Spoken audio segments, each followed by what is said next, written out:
1, 2, 3, 4. Pedagogy a go-go. Pedagogy go-go-go. Hello, and welcome to Pedagogy a Go-Go, a podcast about how we engage with learning and why. This is Season 5, Episode 3, Currency of Care, and we are your hosts, Gina Turner and Kelly Allen. Hello, Kelly Allen. Hey, Gina. Okay, we still have the giggles. Yeah, we do. Yeah. Oh, yeah. So for just complete transparency to all of you out there, there is a whole lot of silliness that goes on off mic. Well, no, I guess it is on mic, and it's what Jeff is going to use to blackmail us later in life. Yes, It's part of his retirement plan. Exactly. Someday. So when Jeff steps down from producing this podcast, You'll know why. Well, we're excited, and we want to jump right into it to talk to Dr. Dustin Briggs, who is our Executive Director of Innovation and Strategy here at NCC. It's a new position that was really kind of built, I would say, kind of around Dustin. He has been at the college for a number of years as a professor of communication, but in doing his own professional development and moving into other administrative spaces here at the college, he has now taken on this role. So it's going to be really interesting to talk about that sort of bridging the gap from faculty to administration. Yeah, and what's also exciting about this is, we had made some minor tweaks to the way we're talking about, the world of learning on this podcast, so that way we can bring in administrators and community educators. And this is like our first time venturing out, to chat with someone from the administration. Yeah. So, and I feel like this is the part where like Jeff needs to put in like that Darth Vader theme song stuff, But, even the administrators always talk about, oh, you've joined the dark side.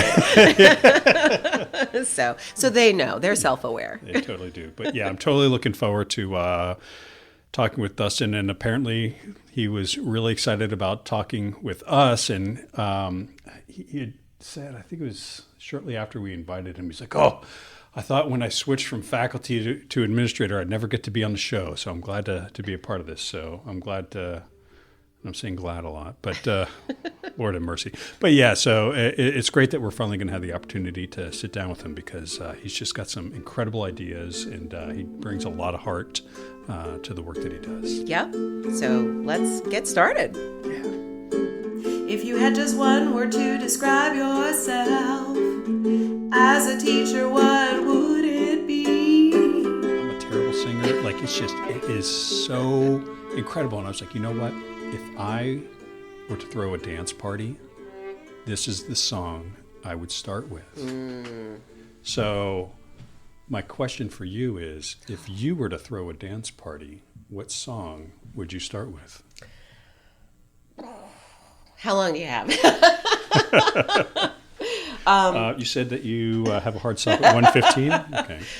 We all have to answer this question, by the way. This is our warm-up question. But I will say I would go with Water Got No Enemy, Fela Kuti. When you said that, that's my favorite Fela Kuti song.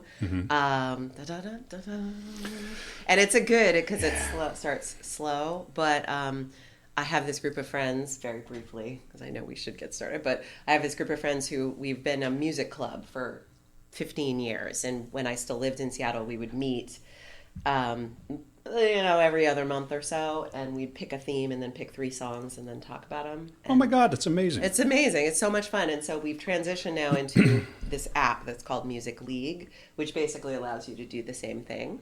And because now we kind of live in different parts of the country too. So, and we had a dance theme. That was one of our themes, which is what are the songs that make you dance? And so I will say Rihanna's Only Girl in the World. Absolutely. I love that song. Pretty sure I know that song. And you can make me feel like I'm the only girl in the world. Like I'm the only one that you'll ever. Please tell me we're recording. Yes, you are. Nice. How about you, Dustin? I am someone who has very rarely feels compelled to dance at dance occasions. It's something I've got to talk myself into. I think it's something about how, I don't know, the coordination involved with dancing is procedural, and I don't think that way. Like I gotta know what I'm trying to feel to be able to do it rather than know how to step, and I'm just too stiff for it most of the time. So that being said, I think disco music is the type that most makes me feel like this is supposed to be danced to.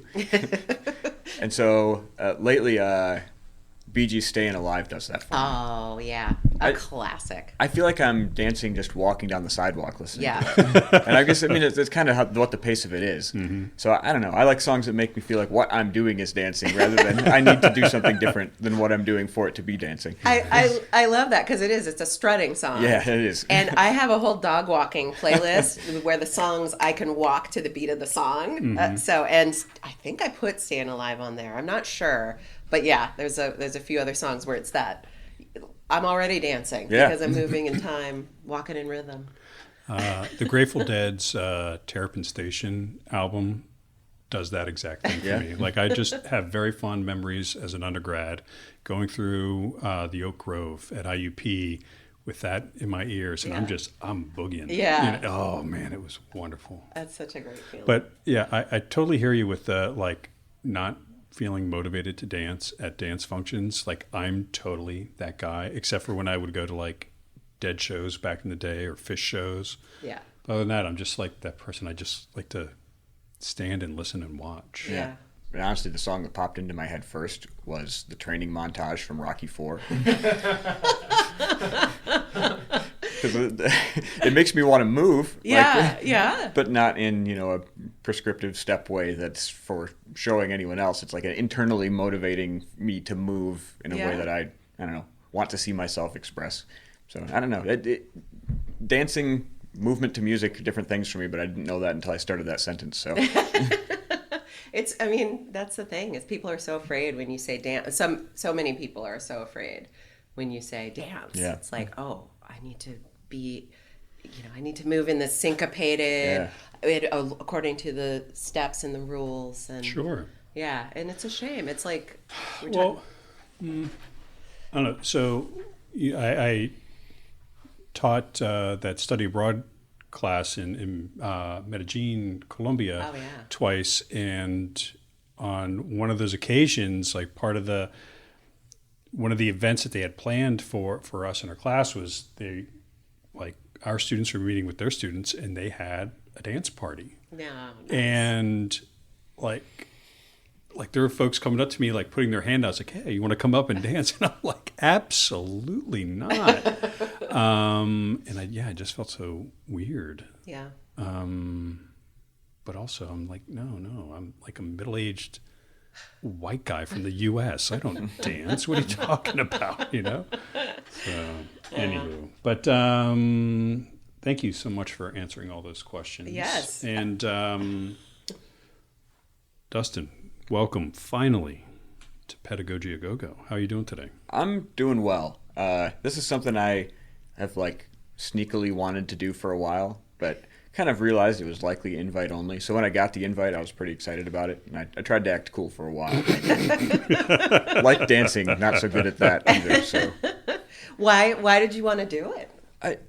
Because I think the thing I like most about academia in general is the chance to discuss with other people who are putting their full mind towards something and see what comes out the other side. I like going into a conversation with other people hoping that I think a little bit differently afterwards. And despite all of the troubles that graduate school has and its constant assault on mental health, the Haven was a seminar class where we all read the same thing, and we got to talk about our different ideas, and you got to see how many different ways people can approach the same type of ethic. And it's really cool to see people get to talk about their beliefs about pedagogy, their approaches to it. And I don't know, I hope my mind gets changed a little bit. That's great. And I'm with you on the grad school thing. As painful as it was in so many respects, it was probably the best working experience of my entire life, you know, because you are working, Yeah. obviously. And yeah, just because you're in that environment where thinking is the job and sharing your thoughts is the job. But now I feel like we have to work here. Like Dustin needs his mind to be changed. I didn't sign up for that. Well, Dustin, can you tell us what you do here at NCC? Oh, yes. And then we'll start to pick it apart. I can certainly try. So my role is called Executive Director of Innovation and Strategy. I took up that role in December, and I was faculty up until that point. I've used a couple of different metaphors to describe how I view the role. The first one, I like to say I'm an elevator with better lateral movement. Like my goal is to find where the answers are and find a way for those answers to be understood in the leadership environments they need to be decided in. And likewise, be able to give context to decisions that might not make sense to somebody who wasn't in the room. So I try to add transparency whenever possible, try to elevate what I think are good ideas, and try to innovate to things that I see either from conversations with people or from just the opportunity to read or experience that we might be able to take on. And then try to strategize my way through our institution to get those things taken on. And usually strategizing here at least is what are the people involved? Who needs to be bought in for this to actually work? And where are our hurdles going to be? And interpersonally navigating others is probably the most strategic part of my role. And I enjoy that. It's like moving chess pieces, but you're on the same team. Like trying to figure out where these things should go so that we can all get the result that we want. I love that you described yourself basically as the Wonka Vader, Yeah. right? Moving laterally, moving up and down. And also, I mean, I think it's also fitting when you say that so much of what you're doing now is navigating the people because, of course, you're a professor of communication. Yeah. And mediation has always been something that I've enjoyed. I like going into a situation, hearing the different positions, values, attitudes involved in it, and realizing sometimes before the people who are differing where their alignment is and what things they're trying to get fulfilled. And if they were, this disagreement would disappear, or we'd be able to find the connection point that these ideas are more similar than we originally thought. And that's fun for me. I called myself an English to English translator for some people because just every once in a while I see what somebody's saying before the person they're talking to does, and I'm occasionally wrong with that, but it's pretty fulfilling to take the risk and say I think what they mean is, and then have somebody be like, yes, thank you. I really was looking for the words for that, but I just really couldn't move this thought from my head to someone else's, and I like being able to do that. That's fulfilling to see someone else be understood. So you were doing that as a faculty member. So you were engaging in this kind of English to English, playing with language kind of thing in a classroom, and then you chose to exercise that talent in the role of administration. I don't know if that's in our list of questions, Gina, but I'm going for it. Go for it. So, why is it that you felt compelled to make that change? What kind of what's the word I'm looking for? That's where you step in and do the English thing. Let me think here. Please. Well, and tell me if I'm wrong. I am floundering. No. Lay it on me. And it is kind of along the lines of the questions that we sort of had, workshopped with you before recording today. But did you see moving into this position as an extension of the mission you already had as someone teaching people how to successfully communicate with each other? Is that kind of where you were going, Kelly? Gina, you crushed it. Yes. So for me, it was a bit of a progression, and it was almost like a progressive peek behind the curtain, where I was in a full-time faculty role. Then I got really interested in the professional development role. Then I took on that as a majority of my teaching load, where credit releases for that. And then the more administrative meetings I got into, the more I realized that many more people were more right than I thought they were, and more wrong too. But there was continual kernels of good work that needed to connect, and I found most of my time starting to go towards I need to figure out how this idea connects with this one before they're mad at each other and both have the same goals. And that's not really that different than my approach to the classroom either. I'm looking to see what it is these folks are trying to get out of this experience. And then I'm trying to tailor what I'm doing to what I think is going to be able to deliver that. But I think one of the things that was difficult for me with that commitment was how hard it would be to do that for all classes all the time. And I'd be doing it really well in one and know that I'm punting some amount of mental energy towards the others. And I think there's some reassurance in doing it on the administrative side that the impact gets to all of those places. And, that might be illusory sometimes. You kind of talk myself into believing that this work continues to extend. But I started to believe it enough when the folks who really are interested in best serving students start to be able to connect to the things that allow them to do that. And being involved in enough conversations to bring the useful thing from here and share it with someone who hadn't peaked in that yet is pretty fulfilling. And it models the idea of seeing the lights turn on for a student in the classroom when you finally explained it in a way that they can access an idea that was behind a door before. And I found that it's different, but the reward is similar and persisting in a way that the classroom relationship doesn't always. One of the things I said at the end, last day of every class, is I think there are some careers that by their design end up making you go a little crazy by the end because you form relationships and then those relationships change basis or discontinue in a way that you don't really prepare yourself for. And so I almost tearfully say at the end of most semesters, I'm not all the way there yet, going crazy that is, but you all got me that much closer. Because those relationships that you form and then break apart, like some of you goes with it each time, but some of them stays with you too. And I like the idea that you can build that progressively with a place and have it still, theoretically at least, impact students along the way.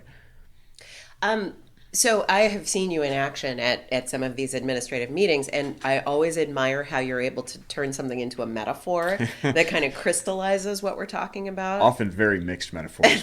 But I like those because they're vivid, right? It gives you that kind of tangible way of thinking about something. So I think you are really good at translating sort of disparate things people are expressing into sort of more of a vision. So I always welcome that. The other thing I was going to say is Kelly and I were both Kelly just made a funny face.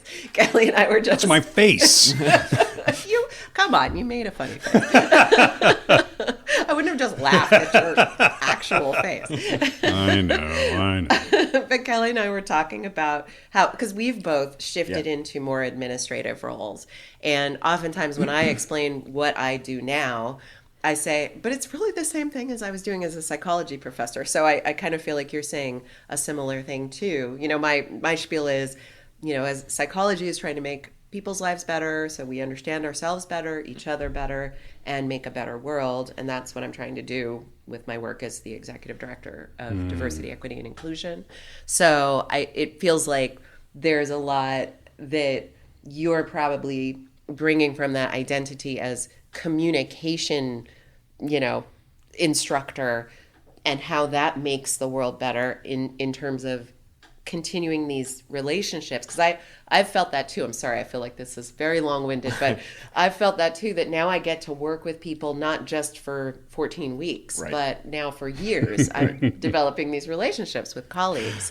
So, well, I think it's funny because as I'm hearing you both say this, it's like the part about becoming administrators that you are enjoying, the being able to sustain these longer relationships, is the part about being an administrator I dislike. Say more. How often have we been in it's like week 2 or week 3 in a semester, and you just know it's like, wow, this is gonna suck. Yep. And then, but like I remember, it's like we've only got 12 or 13 weeks to go. And I hope that doesn't sound like just crappy of me, but like there's just moments where like it just doesn't click, and you're still gonna do like your best to get what you're supposed to get from this learning experience, but sometimes relationships need to end. True. And like as an administrator, there's some relationships that I'm in now, and like I'm like, oh God, I wish this was a semester thing and we could just break up with each other. But well, I mean, I think that's important to acknowledge those pros and cons, because it's not like it's all hearts and flowers with every single individual. I feel like we're starting to, tell tales out of school, but well, no, it's real. I mean, yeah. And that's what we're trying to. That's one of the things that I love about like this podcast is that like I think that we sometimes like give ourselves the freedom to say the things that some folks are afraid to say. Sure. And sometimes students are not fun to be around. Sometimes our colleagues are not fun to be around, but I don't know. It is what it is. Dustin, you're going to say something and I blathered. No, I mean, each time you say something, it changes my direction of thought a little bit. I think my interest in administration wasn't something that I was seeking out. It was the peek behind the curtain to see how much bigger the puzzle was and how many more impact areas could be done if we believed they were worth it and had the bandwidth devoted to it. And I don't know, maybe one of my insecurities, both with teaching and in academics in general, is I've always been more about breadth than specialization. I think communication as a discipline serves well for me because it's involved with everything. But having my one avenue where I wanted to claim advanced expertise never really appealed. The idea appealed to me. The execution of it didn't in the same way. And I felt, a little bit insecure about that until just recently. And there's a book called Range that really did a lot for me on this. And it talked to me about the value of being a generalist in life, and that your ability to understand unique new scenarios and have enough experiences to draw from to be adaptable to things that you can't expect is the most valuable skill set. So my specialist was being a generalist, and I'd never thought of it that way. But once I did, it helped give me permission to know a lot of things without knowing all of anything, and trust my expertise only so far as I believe it. Then transfer it to someone else who I believe has it more. And that's actually really freeing, because you can learn, be useful by learning anything. And I like to be able to say that I can synthesize stuff enough to share it. But then know where your expertise ends and you need to lean on somebody else, and not feel bad that you're not the foremost expert on something. That was freeing. And I felt that way while teaching too. Yes. And I'm not sure if it became more that from teaching a lot of introductory level classes where the idea is to canvas ideas, see what things spark curiosity, and take them far enough to say, now I hand this back off to you to go down the rabbit hole any further. And seeing what people come back with is awesome. Like, this is an idea that I could not have had, but I helped you find it. Then that's fun. One of the mind-blowing moments for me in graduate school was my first semester, where I took a class called Language and Thought, which was about cognition. And it was this kind of, description of the fact that we as human beings living in society need to rely on each other for our knowledge. In other words, we don't store everything we know in our head. We also store who knows what in our head. And I think that's what you're talking about, is that it would serve us all to recognize the value of being generalists and also having the humility of what we don't know. So externalized memory. Like memories exist in other people. Exactly. And I don't know, this was powerfully explained to me when I'd heard about like the older partnered couples who, when one of them is gone, just the whole how to live life disappears, because that person knew how to start the car, like knew how to get the groceries, and you kept the working memory for the things you needed to know, and then it went away. And I think, I was oldest of 5 kids. I think my role was mediator for a lot of those things. I was trying to keep people out of trouble and keep myself from getting blamed when someone else did get in trouble.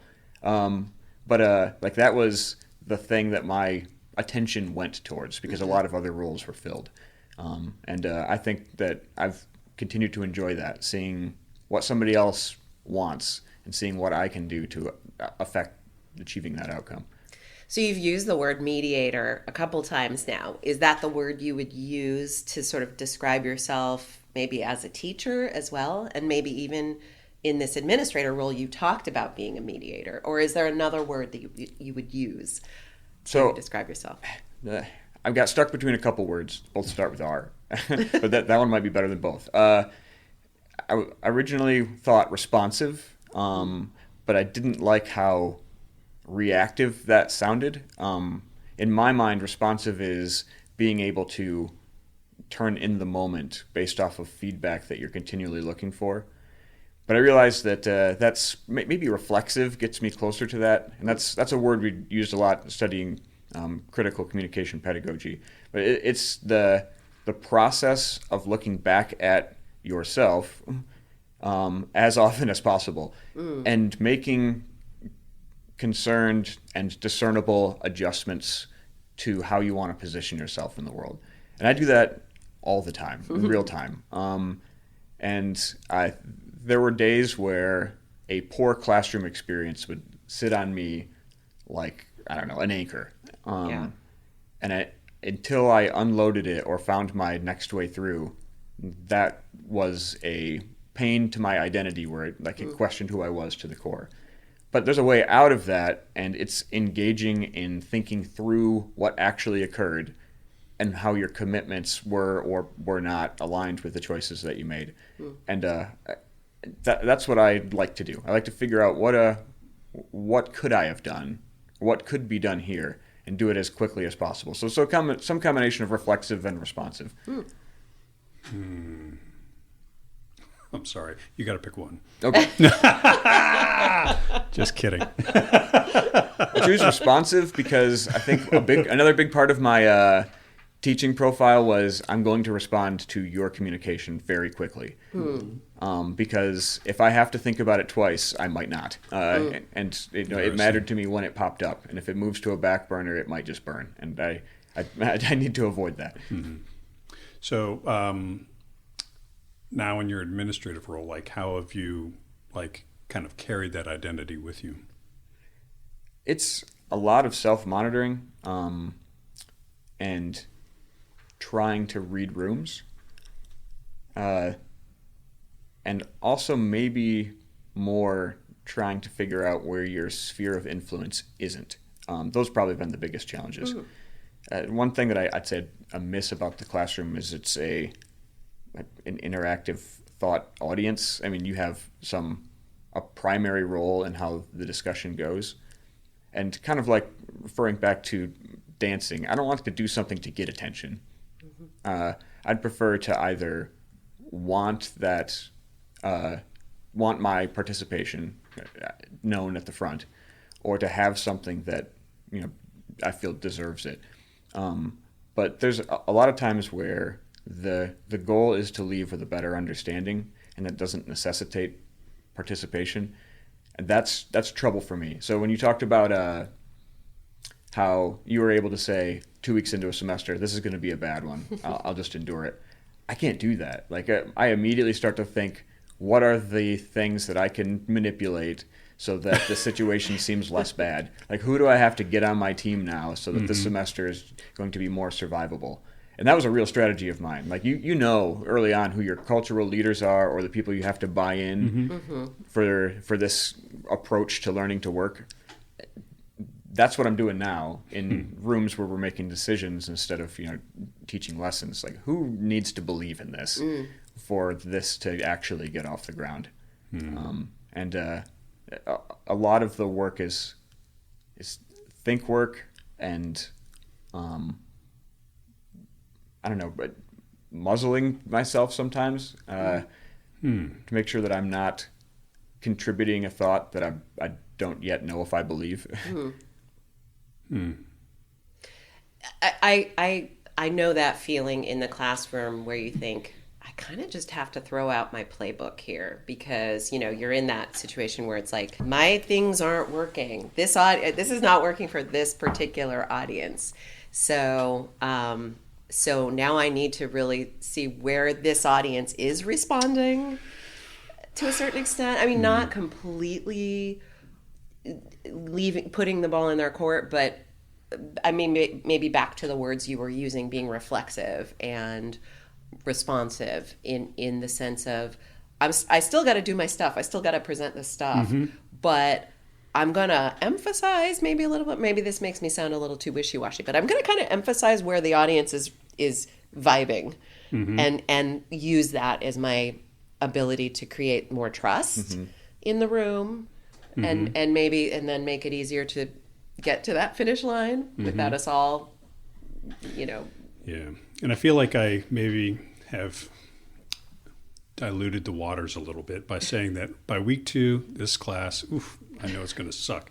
Because, I understand what you both are saying about, and this is what I think makes good teaching, where, you're you kind of get a sense of what's going on and you adapt things. You're teaching to the student, not to the content. And you got to find a way to kind of bring these things together. But I don't know. I just think of some past family reunions where it's it doesn't matter how you set things up. That if there's a very high chance that Uncle Stu and Uncle Frank, they're going to fight, and it's just not cool. So sometimes that chemistry just isn't there, and I guess that's what I was saying before. Yeah. No, it's true. Sometimes there really isn't anything you can do. And I don't have an Uncle Frank or an Uncle Stu. I'm just hypotheticals. Those are very uncle-y names, though. Totally. I have an Uncle Frank. Well, no offense to your Uncle Frank. That's the type of mediation I don't want any involvement in. I don't know. I think there's something invitational about effective mediation. Help me navigate this, either because I trust you or because I trust your expertise. And when that's going on, it's grueling to me to watch happen and not be able to affect. I can't just be nope, not my problem. I have to not witness it. And that's it. Not knowing has always been something I've been bad at. Choosing to know less is difficult for me. Yeah. Well, so can you think of experiences you had as a student that informed your teaching and that maybe continue to inform the administrative work too? For sure. I think that one of the most powerful things a teacher can do is let someone know for the first time that they're good at something. And I had a couple of those moments that I still not sure I fully believe the person who told me, but they're so formative to me that they ended up helping me make life decisions I wouldn't make otherwise. But they had to know me well enough for me to believe them. So my first choice that was affected by a faculty member in college was I had a intro to communication class that I chose to take at 7 a.m. as a freshman because I was moving from Eastern to Central time, so I figured it would feel the same, which lasts for about a day. But I chose to take his class because his enthusiasm for being there at 7 a.m. or any other time was so high, and it was some level of performance every time, and he brought the enthusiasm to the room that the rest of the room didn't have. And it didn't matter how tired the rest of the room was, that enthusiasm was still there to draw from. And I thought, that's how I want to be. I want to show the energy, whether I actually feel it or not, enough that other people can draw from mine so that their enthusiasm has a place to feel like it belongs. So that really impacted who I wanted to be as an instructor. But before I even got to the thought of being one, I had to believe that I could get there. And it wasn't until my master's program, year 2 I think it was a rhetorical criticism class. We had finished a term paper for it, and the faculty member called me in, said, "This is really good," and then followed that up with things to make it better. But I said, you're a good writer. Like these are things that you should develop. In fact, this needs to be a presentation. Wow. And he proactively did that. I wasn't seeking out presenting that. I was trying to do a good job. I was trying to share a thought that I had. But college is formulaic up until a point. You get to graduate school and you're contributing your own ideas. And for someone to say, you've got good ideas, and you're able to express those ideas, well, let's work on that skill set. That flipped the switch on for me. Like maybe other people want to hear what I have to say instead of just recalling well and synthesizing what someone else said. Right. And it was that specific feedback about things that they valued. Yes. And you valued. Yeah, that's really cool. And the fact that I valued him. He was someone I respected, who showed care, and didn't do it with whimsy. Like it was something that he had to believe to say, and so I believed it when he said it. And if he didn't know me, it wouldn't have meant anything. Right. If I didn't feel confident that he knew what he's talking about, it wouldn't have meant the same thing either. Yeah, absolutely. And I feel like every episode we do these like little celebratory plugs for community colleges. so here we go, because like that relationship between you and your faculty member, I see that a lot here. And I don't know if that's just kind of like how higher ed has evolved over the last, couple of decades. But I remember when I was going to college in the early 90s that there's like professors did not talk to us that way. Like they certainly didn't talk to me that way, but that's because I was like, just like, I was a garbage of a student. But, but even when I went to graduate school, like it wasn't like that. But I'm seeing more and more of it now here at the community college. And when I talk with former students, like out in the community, like I would say like an overwhelming number of times they have a story that's almost similar to what you had shared that they had here at Northampton. So that's cool.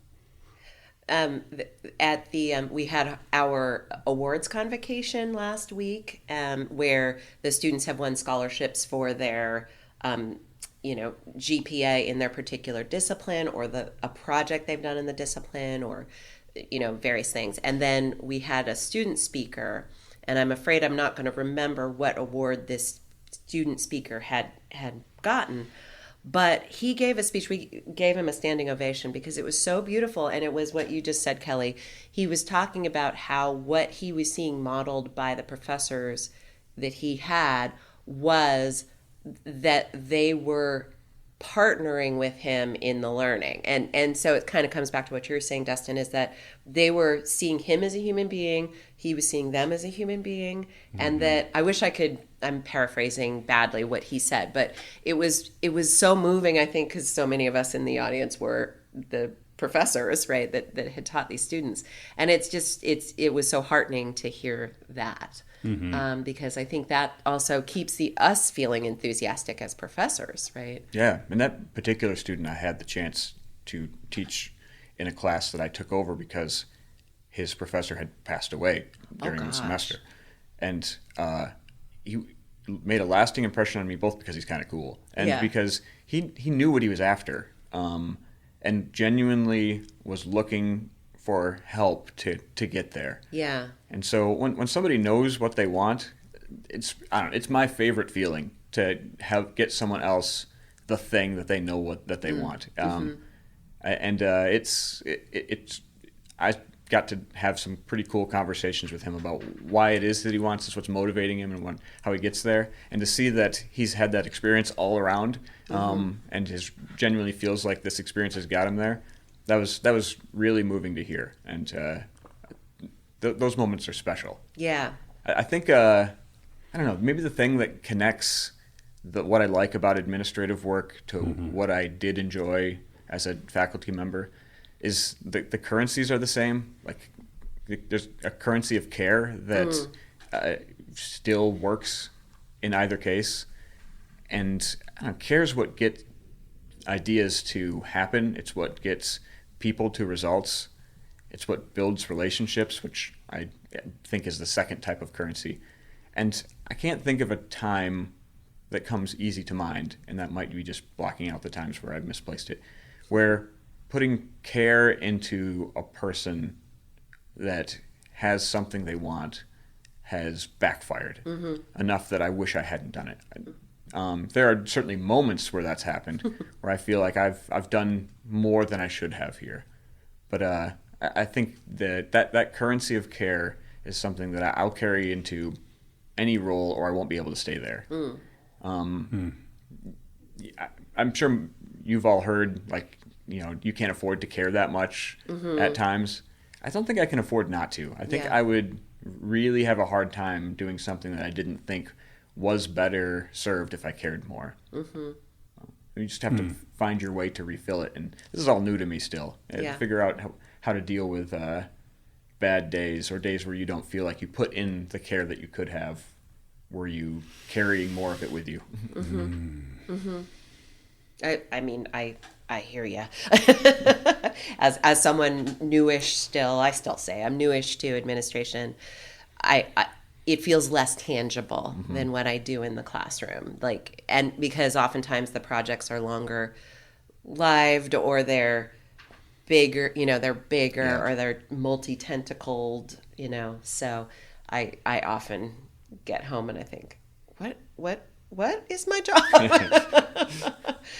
I mean, back to Kelly, you look like you want to say something. No, I'm just thinking, like,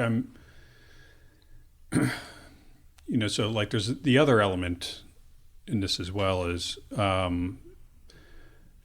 like, how are you being cared for? So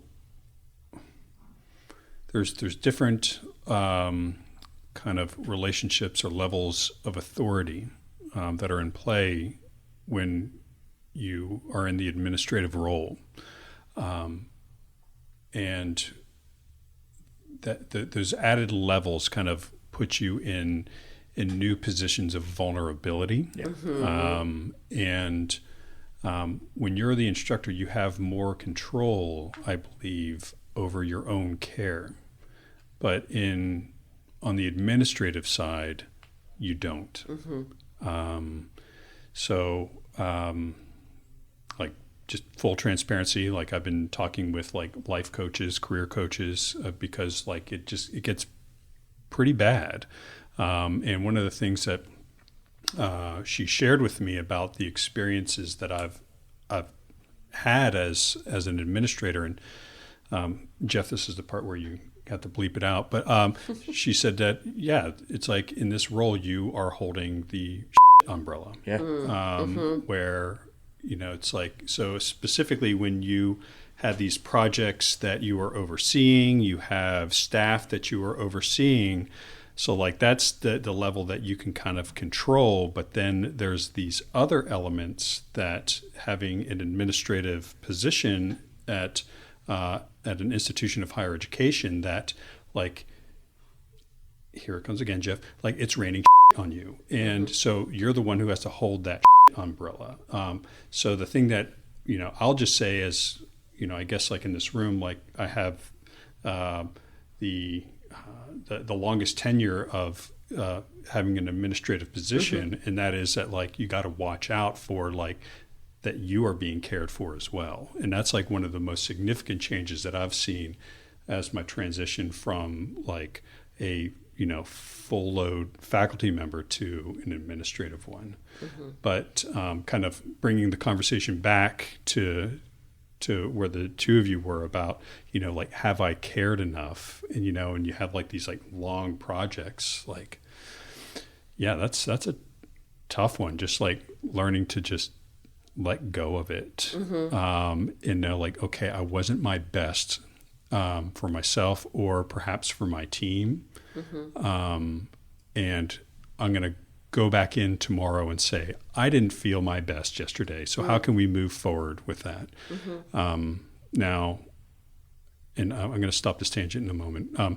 But so Dustin, you were talking earlier about, like, how people, like, kind of carry memories for you, and spouses and stuff like that. So like the first thing I was thinking about was my wife. And anyone who knows me well knows that you cannot have a conversation with me for more than like 20 minutes without me talking about my wife and my kids. And I've thought about like, and I guess in a dark way, just like how dependent I am of my wife and how like she helps me make sense of this world. But like, and then part of the thing that she does for me is like when I'm having these kind of like crises, these care crises where it's like, oh, shit. Sorry, Jeff, I'm sorry. Like, did I do enough? Like I've got her to go to and say, okay, here's what happened. And then she's able to kind of like translate things for me. And I think that what's important, and not just for administrators, but I think for faculty as well, is like having that person, and it doesn't necessarily need to be a spouse, but having that person that you can go and talk with them and be like, all right, here's this thing that happened and I feel pretty crummy about what was going on. Your thoughts? It's a person you can get a reality check from as well. Yeah. Is there a place for that kind of today I will tell you where, I will give you the reality check. I mean, do you feel like you've been able to start to develop those relationships with administrative colleagues? I feel like it has been easier for me to do with faculty colleagues. Like I feel like I have a lot of faculty colleagues that I can go to and have had my back, in the 20 years of teaching. Do you feel like that's the case, back to this idea of care for administrative colleagues? So the word that keeps popping in my head during both of you lead up to that question is teammates. And teammates are relationships that are foundational for me. And I can think of like partner teammates, family teammates, but it's people who are pulling in the same direction and are invested in the same outcome. And even when stresses come between you, like you're still headed the same way and trying to get the other person there. The premise of that relationship is one that I am most excited about as in an administrative role. I inherited a team, but this is my first supervisory role I've ever had outside of my young son, who I'm getting mixed marks with. But like that role has been really rewarding because I kind of like being the feces umbrella. When I know that it's accomplishing something. English to English translation. Oh, yeah, absolutely. But go ahead. I'm sorry. I was about to go off. I'm sure eventually that reign gets old. But there's something rewarding in thinking I'm being a good teammate. Like and even if it isn't for a particular person, there's something reassuring in that belief that the thing that I did helped something meaningful happen today. But more specific to your question about those types of relationships at the administrative level, it's different. I remember talking with our school president and the one before who both mentioned that it's lonely as a president because there's nobody else that shares that role at the same place that you're at. And I think, I'm not a college president, but my role is unique and nobody else is experiencing it in the same way. Like having a place to share fully what I believe and looking for reassurance on how to do this task better it isn't an answer that anyone else holds. Right. And though I can ask for parts of it from anyone, like the one-to-one, hey, we're on the same team and we play the same position enough that we can shift between and not lose much. That I'm not sure that exists the same way. Yeah. There are relationships that I know that I can depend on for parts of that, but the full you have the same experience as me that you might have with a group of your own faculty colleagues, that is lacking in a way that I don't think you can fully replicate. And I'm starting now to get the you were instead of you are when we talk about faculty commentary or when you were doing this. And there's something central about faculty to an identity of mine that I don't think I'll let go, but people will let go of it for me. Yeah. And it does impact the nature of the relationships, despite nobody attempting to do anything malicious. Yeah, I was feeling everything you were saying. the fact that in these administrative positions, we sort of are, we are an N of one. And there's a colleague that I have who has been in administration much longer. And I've started to say to them, you live in my head, because I sort of, it's, those bracelets, like what would Oprah do or what would Jesus do, right? WW. It's kind of that, like, what would they say if I asked them this question? But then there's also the barrier of, I know they're busy with a billion other things that I couldn't even help them with because I don't even understand what it is that they do, right? So it's that tension of, I sense that they're simpatico with me, but at the same time, there are a lot of questions I have to answer for myself. Yeah.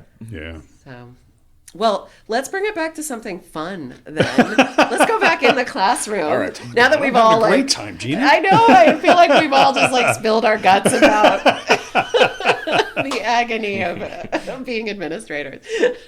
Man. Because I know you were excited to talk about some of Yeah. your favorite things that you used to do in the classroom. So, and are you teaching now, and are you intending to maybe pick up a class here and there? Yeah, I'm teaching this semester. My stated goal is to try to teach one per year because, especially with my role related to continuing professional development for faculty, I feel like I need to keep some accountability there. And I want to think about how I would do things rather than just how you should do things. Yeah. I think that difference matters. Yeah, I'm not so good at saying just accepting this is going to be bad for a while. I'd have a hard time sometimes accepting this is good enough for a while too, and so I get bored with with activities sometimes. And if I'm bored, I can't supply the enthusiasm that I hope other students get, and so much of what I do depends on other people's enthusiasm. Yeah. So I got to feel it too. So I know that I've trimmed good activities because I didn't feel like I could bring the thing that they would need out of it. Yeah. And I've gotten better over time at catching myself before that happens, because those are bad days. Yeah. When you go into a room not thinking that people are going to be enthusiastic, that self-fulfilling prophecy occurs, and then you question your entire basis of interacting with others. But that being said, some activities that I've kept because the impact is so high each time, and unpredictable enough for me to not get bored with it. The biggest one is early on in Intro to Communication, we teach the concept of how identity is influenced, both your self and reflected self, through the way we communicate. And I teach the perception process, and then I give the premise of, all right, I want to see how good you are at perceiving from limited information. So I put together a slide deck, and I've used the same one for 10 plus years now. Of folks, the first time I ran it was as a graduate assistant in my master's program. So I've kept it the whole time I've been teaching. And it's just slides of pictures of people with questions associated. What's this person's name? What's their ambition in life? They look like someone who would, and have them fill in the blanks. And I tell them, be as specific as possible. I want to see how much information you can gather through your powers of perception with these little bits of information. And they start kind of slow. The first one I've got, then the first time I ran the slides, I didn't know who the people were. I only knew the Google search term that I had for them. So that was the last thing. What do you think I searched to find this? The first one ended up being a South American politician, but they strangely got a lot of things right about him every semester. They think that he's probably has done something dishonest. They guess that he's had multiple marriages. And they're all looking. It's just a guy in a tie looking up in the distance. But something about these things, they get some things right. They never get his name right, though. They guess his ethnicity completely wrong each time. But that's that conversation continues later. We do a second one where it's a somewhat age ambiguous African American athlete on a track, and I ask them same questions, and how tentative they are to answer questions like, what is this person's name, is entirely predictable based off of the groups that they're in. So if they have a person of color in the group, they're more likely to give him a racialized name. Yeah. If not, they stray away from that as much as possible. Yeah. They'll try to give him an intentionally white-sounding name to avoid any idea of that they're perceiving race when they're looking at that photo. Oh, wow. I learned something about that guy too. I didn't know his name at first. All I knew was athlete. Then the next one I do is a picture of fairly old-looking woman who has a cigarette hanging out of her hand and kind of a cloud of smoke. And she's within a house that looks like it's probably some sort of celebration or party. If they look closely, they can see a fruit salad on the counter, some other people milling around. And then I asked them to do the same thing. Looks like somebody who would, and guess the age. And they put her at 65, who's aged too much because of smoking. They talk about how she looks like someone who would berate the McDonald's counter person. I've heard the term cracked out old lady, mean to her family, nobody loves her, like stuff like that. And I get on for as long as they're going on, and I don't tell them anything beyond it until it finally calms down, and I say, what do you think I looked up to find this picture? And they're like, oh, mean old lady, worst boomer, like stuff like that. And I'm like, all right, so this is my grandma, and that's pretty much exactly what the room does. And this is day 3 or 4 of the class. Yeah. And they're like, oh, no way. And, they just they start looking away, and they realize that they just verbally assaulted my grandmother. Yes. Oh, my gosh. And so when I started that activity, my grandma was still alive, and I would tell her about that day in class. I wouldn't tell her the mean things they said. Oh, good. But she was in her mid-90s when that picture was taken. Wow. So I told her that they guessed her looking younger than... and guessed her age is younger than it actually was. She didn't smoke either. It was a fake cigarette, and she was just posing for a goofy picture at one of her birthday parties. Oh my gosh. And they were so wrong about her and so mean to her, off the premise that there was no consequences to the ideas I share about this person, because they're not real, and they're never going to hear any of these things. But at the moment that they realize that the things that they said about this person have impacted their relationship with someone else who cares about this person, the whole conversation about the perception process changes. Wow. Because they realize that they actively produce the self-image that other people have. So what if in my next class, I take a picture of you, we put it up here and do the same thing. Like some of the things you hear you wouldn't like, but you'd start to think them about yourself if you heard someone else reflecting them back to you. Oh my gosh. So you actively create the person other people think they are by the language choices and the communication choices you make. Wow. And that moment is a turning point in the class almost every time. I've never had a class that was fully nice to her. I've had ones that were more nice than others. But just her holding that cigarette is enough for them to say, this lady's too mean to want to ever interact with. That is incredible, and I'm going to steal that idea from you. I'm going to ask you for that slide deck, because for next time I teach cognitive psychology, that would be such a beautiful illustration of snap judgments, perception, mental shortcuts. I'm obsessed with this assignment. The assignment continues after that one, but the whole tone of the room changes. So the next picture I put up is a 40-ish-year-old looking woman who looks like she's in some sort of mini modeling, and I ask her for their name, and they then become very careful because they believe that this person could be his wife, it could be his sister, it could be someone that he cares about, and I'm not going to make that same mistake twice. And really for that one, it was just I searched the term cougar in Google, and that's where I arrived at. And they start to feel bad about how quickly they're able to come to mean ideas. Yeah. But I don't let them sit in that forever. Enough to make them care. But you pull back out of it by saying, look, you're bombarded by limitless messages each day. Like, you shortcut these things with your mental schema. What I want you to do throughout the course of this class is not to say I'm bad for the things that I think, because they have served you in one way or another to maybe make you feel safer. But ask whether these thoughts still serve the purpose that they came from. Does this help me be the person to others that I want to be? Does this help me live in the world that I want to live in? And just actively questioning the things that you arrive at instead of blaming yourself for arriving there is a way out of feeling like I'm a bad person for having thought this. It gives you some ability to have agency in how you navigate the world.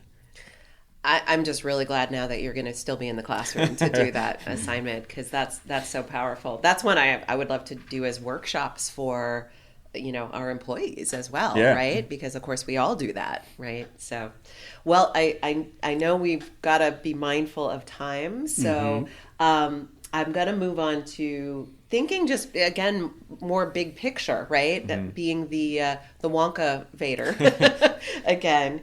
And thinking about higher ed in general, or, the work you're doing as an administrator, what would you change? What should we be looking at? I think the process for decision making and revisiting decision making is something that we could do better in higher ed in general. I know everyone would say that everywhere, but there's just so many processes that I know work that it's frustrating to be in a place with so many smart people who agree that can't figure out a way to navigate the thing that they've also themselves created. And it's not really a deficiency in anyone's part except for within just the way that processes happen. So I think if I were to limit this down to one thing, it would be do a better job of planning a way out. So it's a lot easier to make a decision if you've got the tripwire that says, nope, not working, pulling the plug. And we know that at the front end, instead of having to disappoint people who have invested energy into making this idea work. Because one of the reasons it's hard to stop something is because the people who came up with it care, the people who are doing the work care, and the people who came up with it and asked people to do the work care about the ones who were doing it. And any of those things to say stop feels like violence. But at the beginning, if you say, this is what we're going to do, if it doesn't work, we'll stop. We'll know if it's working because X. And then having that premise shared enough that we actually follow through on it would make a big difference. Because uprooting stuff that just to uproot it is really hard. Yeah. And asking people to, hey, what do you spend your life dedicated to that we could just stop doing now? Is a question that nobody wants to answer. You won't believe that there's value in the things you're doing, or you wouldn't do them. Right. And I think unless you navigate your way out at the front end, you're going to have it leave something behind in its wake when you take it away. And I think decisions could be made faster if we also had decided a way that would make us discontinue it. Yeah, you're right. It's an inertia is a part of it too, right? You just sort of let things go because they were already going. I feel like at our institution in particular, I think we get really enamored of in terms of starting things, that we keep thinking, and then what if we do this? And then what if we do this? And wait, well, maybe let's shift gears and do this. We were in a meeting, Dustin and I were in a meeting yesterday, and I felt like I saw a little bit of that going on, as opposed to maybe let's find an endpoint and see the output. Yeah. And then we can go back and blue sky it again if we want to, or at least tweak it. But I think it's also easy, so you were talking specifically about decisions about when to end things. But I see those same issues about, people care about the ideating. So I see the same problem with making the decision about things we're trying to start.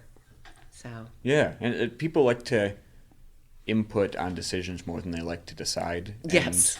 And I think that leaves a lot of conversations with a lot of good ideas that don't make it further than the brainstorm stage. So like we go through a stage without evaluation, and then we decide. Like right. The stage in between where we figure out which of these ideas have merit and which of them need to be cast along in some formal process. There really isn't the meeting in between for. Let's come up with the idea, implement the idea. The time in between needs better process. And not everyone is good at every step in that process. Yeah. And being in a leadership role doesn't make you suddenly better at it either. There's some level of commitment to a process that allows people to have the impact within the areas that they're capable of, and then knowing when you're doing something and when you're not. I think a lot of things are left with where are we on that? When it was the last time we had the discussion was still way high up, thinking about what it could be. Right. I think that's true. Kelly, thoughts? Oh no, I said a cuss word 4 times, and I'm afraid if I talk, I might do it again, and Jeff will turn my mic off. But he's gonna mute me. No, as you're talking about like the whole like, mediation process and kind of like stepping back and assessing. It's like, okay, so what's working, what's not. I mean, we also need to take into account like we all value things differently. So then when we're looking at this thing and trying to assess like, okay, what do we value about this project and what do we find that isn't working, we're not always going to be unanimous on that. And one of the things that I found that I need to be mindful of as I wear kind of more administrator hats than I do faculty hats is that some people's votes on value carry more weight than others. And I think to be a good administrator is to always be aware of that and to make sure that there is some semblance of a shared democracy amongst administrators and faculty. But yeah, that's all I have to say. I mean, that's good leadership, right? In the sense, what? No, I love, but that's good leadership. But I didn't mean it to sound like, well, duh. Oh no, it totally is a but duh moment. But like, oh man, I could totally go down a rabbit hole of like how uncommon that is. Right. I'm not saying at our institution, just in case, hey, bosses, if you're listening, it's, I don't know, I just like see evidence of that in kind of the things that I read and, I think one of the things that makes me think of is probably the thing I need to get better at. It's easy, or at least it was easy for me, to think of myself as the mediator and somebody else's voice. This isn't my position, but I'm helping share this one that I've heard. But when you're talking about the different voices have different weights, if you get to the point where yours is one of them, the responsibility and accountability is a bit different. It isn't just I'm going to locate this problem and let you know about it. Like it's yours or it's not now. And in some cases, you have to decide: am I going to take this over because I'm best positioned to run this to the finish line? And what things do I want to stamp my name on as I believe this, and I'm going to continue to believe this, and I'm going to make this decision off of that set of values. To me, it's still much easier to give someone else voice than it is to claim, no, I believe this strong enough that I'm going to fight for it, even if the rest of the room doesn't. And that's a different type of accountability for me. And I think that's what I meant when I said, well, that's leadership. I was thinking that is a good definition of positive leadership, right? Of inclusive leadership, of, you were saying it's listening to all the voices in a democratic way. But leadership also means putting your neck out there, which I think is what you're saying, Dustin, as well. So we are hitting the end of our time with you, sadly, Dustin, but we have our favorite question. All right. So can you share with us a guilty, quote unquote, pleasure that your NCC community doesn't know about you? If they pay attention to me enough, especially in here, they'll probably eventually figure this out. But lately it's been sour candy. Like there's just something about sour that gives you like a mental jolt to like continue on the task. And that one, especially sour Mike and Ike's lately, which is why we've got the container of them out there, have been that. More, I don't know, not strange isn't the word, but would be my enjoyment for Dungeons and Dragons. It's something I haven't even played in a while, but it's a frame of looking at things that I've really enjoyed. Collaborative storytelling, where the goal is shared with the group, but the motives are different. The story is unfolding, and the win conditions are several. And being in an environment where you get to play through that with others mirrors what I enjoy about academics. I described it as teaching without the grading, running those games before. Administration within a story is just as good of a metaphor for me on that. It's a way of uniting what we're doing and then figuring out why together, which is cool, and having a system to work within. Oh my gosh, yeah. That's a beautiful metaphor for administration and higher education. Well, also my guilty pleasure, I guess. I'm just waiting to see our administrators walking around, and is it called cosplay? Yes. So, wonder what our president would be. Is he feel like I'm- half health, half, I feel like I'm in cosplay now. You said like the wearing different hats thing. For listeners, I'm wearing a hat now. That's been like my identity marker for whether I'm in a faculty or an admin role, whether I wear the ball cap around. So the faculty hat is on now, and it has been for the duration of this conversation.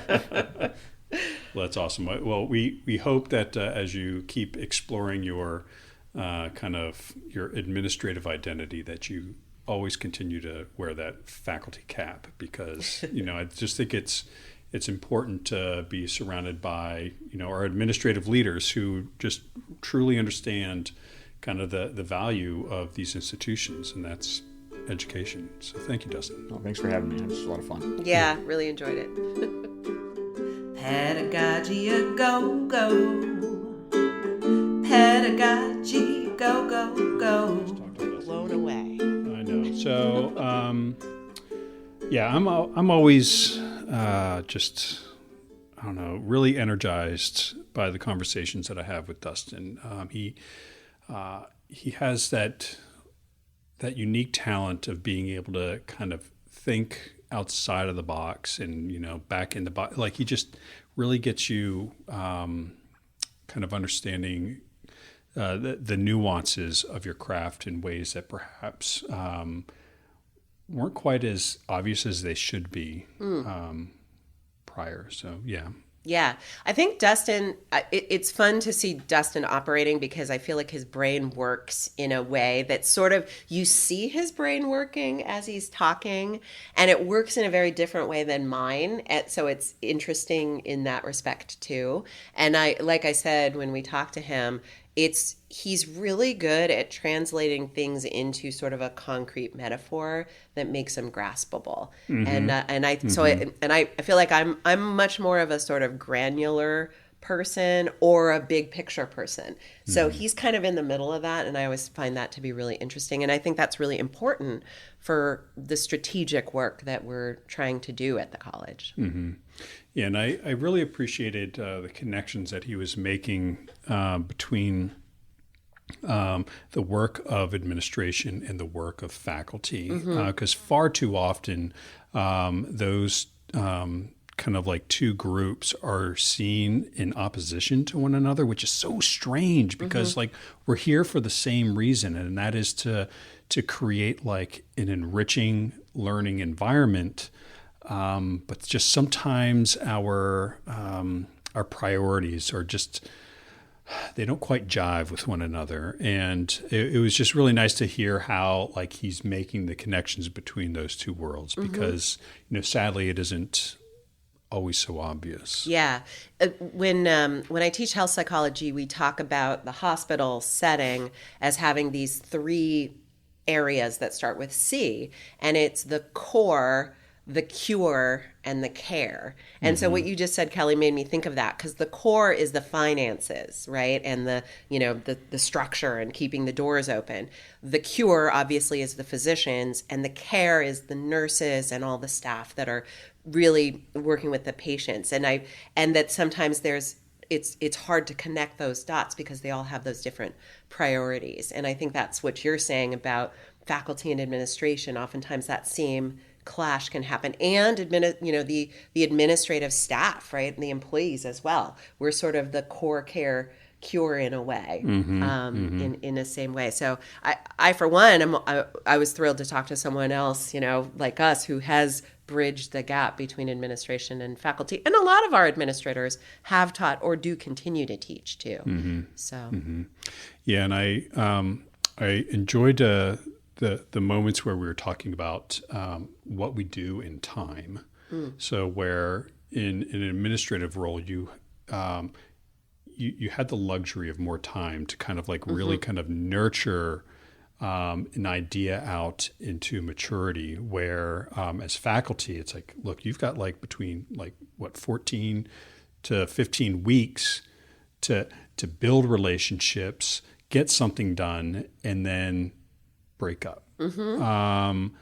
And I really enjoyed that part. But something that kind of I got to thinking of afterwards, because you know how it is. It's like you hear something and then it still kind of like is working in the back of your mind while like a whole nother conversation starts going on. But like one of the things that I realized that I miss most about the teaching part of my job. Now, granted, I still teach, but like not nearly as much as I used to. And the thing that you get when you have these very kind of short relationships where you have these ideas that don't have that long kind of like germination period is that like you also get that instant gratification. Like seeing the look on students' eyes when like that light bulb goes off. You don't get that as much when you're in an administrative role because we're always thinking about kind of the long game. Right. But, if you can find a way to kind of, balance, those feelings and emotions in your job, the administrative side can be very gratifying. Absolutely. Absolutely. And I really love the way Dustin framed it as teammates. Yes. And I think that's a part of what makes it gratifying for me. Yeah. Yeah. But kind of like sidebar here. Have you been watching or have you watched Abbott Elementary? Oh, adore that show. So like if you couldn't tell like through our conversations with Dustin and just the things that I've been saying now, like, I'm just really kind of, missing that the teaching part of my job. And just another side note to my bosses, if you're listening, that does not mean that I want to add more teaching load to my current load of work. But anyways, there's something about watching that show and specifically the character Janine. Like, I'm just like, oh my God. Yes, students are great. And you just want to do everything, just to kind of, create that, wonderful world of learning for the students. Yeah. But, that enthusiasm. Yeah. Yeah. But we can do the same, through our administrative roles. It's just like you're just not like in the thick of it. Yeah, and it's not that instant gratification of day to day each time you go in the classroom. So, but that, which makes it that much more important to celebrate the big strategic wins. Yes. And not just forge ahead to the next big strategic win. Yeah. And generally I find evidence of the good work when I go and I speak with colleagues from other institutions. So they'll ask about like, so what are you all doing over at NCC? And, I start sharing these things that like when you're in it every day, sometimes you don't really see the magic in it. But when you get to talk with the colleagues and they're like, hot damn, like, wow, you're doing that? Yeah. And you're doing that at a community college? Yeah. And it's like, oh, well, yes. As a matter of fact, we are. Yeah. Damn, that was great. But anywho,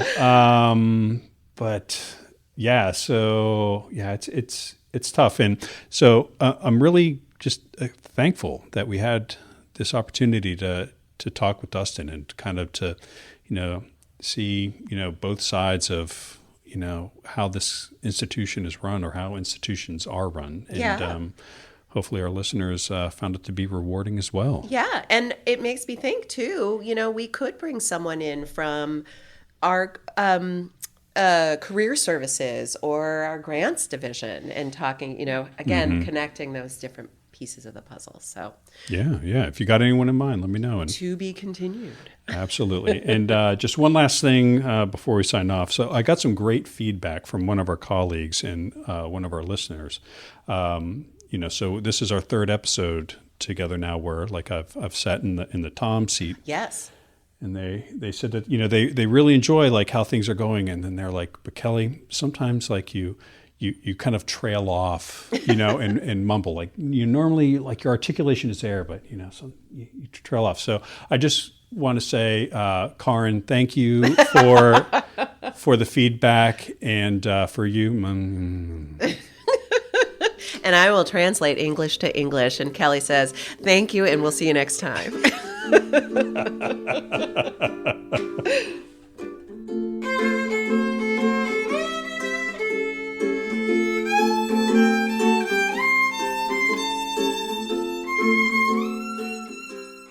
Thank you for listening to Pedagogy A Go-Go, recorded in the Center for Teaching, Learning, and Technology at Northampton Community College in Bethlehem, Pennsylvania. Our producer in all things technology is Jeff Armstrong. If you've got any questions, please send them to pedagogyagogo@gmail.com, and be sure to follow us on social media at pedagogyagogo and click into our bio for copies of podcast transcripts, guest assignments, and other useful tidbits. Until next time, this is Gina and Kelly saying we hope your day is filled with wonderful learning experiences.